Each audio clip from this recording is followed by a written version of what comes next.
Ganito pare, pusta. Pero Ah. pare, yung ginawa ng founder mo, delikado. Oh, paano mo nasabi na delikado? Hindi man sa patas, pare, sa Diyos. Gago. Wala kayong Diyos, demonyo kayo eh. Di ba nakokonsensya ang founder mo? Iyo si Waray ba hindi nakokonsensya? Hindi kaya nakokonsensya, pare. Hindi, tanungin mo si Waray na konsensya ba sa ginawa niya? Pare. Yung ginawa niyang paghihirap, alam mo may anak, pare. Mhm. Nakokonsensya ba, founder mo? Hindi, tinanong mo si Waray yung ginawa niya. Sabi naman niya, hindi siya nagmura eh.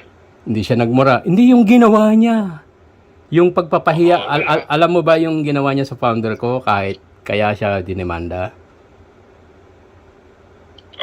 Alam mo. Hindi ko alam. Oh, yun naman pala. Bakit kinakampihan mo yung taong hindi mo alam? Wala akong sinabing tutulungan. Ano ba Wala. mga problema ni ano bang ni Waray? Yung bang dahilan? Tapos, pare, ano lang yun eh. Pare, parang bukang liwayway yung mga salitang softmed eh. Siyempre, dapat inisip din ni founder yung bagay na yun. Hindi. Pare, alam mo bang naawa ako sa mga anak? Pare, kaya nga tinatanong ko, naawa ba si Waray sa pamilya ng founder namin? Doon ka kasi manggagaling. Naawa ba siya? Softmed lang yun eh. Pare, softmed lang yun, di ba?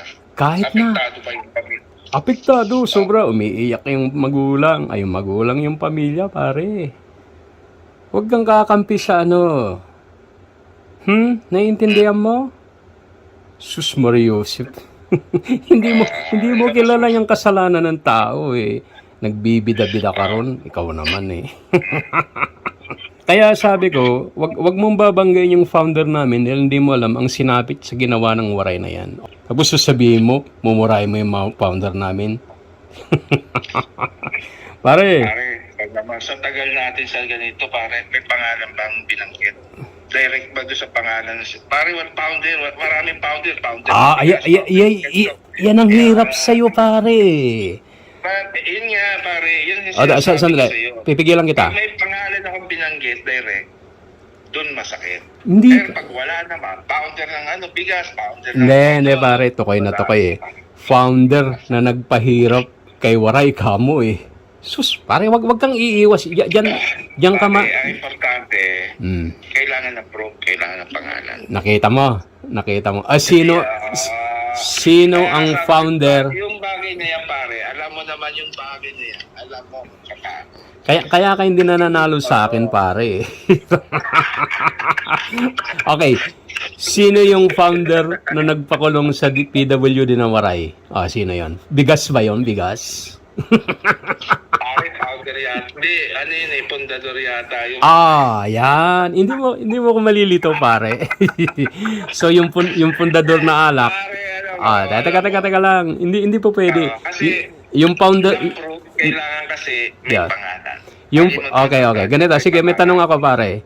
Yung fundador pwedeng magpakulong ng PWD? Dali, sagot. Alin? Yung fundador na alak ka mo. Depende sa pag-uusap. Depende sa pag-uusap. Basta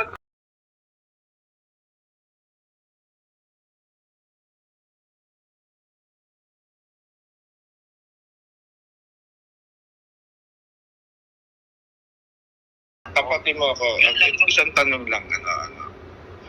Ano yung pinakamasakit lang ginawa mo doon sa pamilya? Meron ka bang nasabing masakit na... Meron ka bang hindi na... Yung sino nag-ano ng background check? Si Caroline. Huwag mo. Sige. At ako bilang kasama nila sa miyembro nila, ako ang ginawang tagapagsalita. Nire-relay ko kung ano yung parang sagot ni Caroline sa kanila. Parang nangyari, parang ikaw lang yung nagre-relay, hindi ikaw yung pinaka-main source ng utak. Hindi. At nayawag ako lahat ng galing kay Caroline yung mga utos na yan. Siya, sige. Tawagan kita mamaya.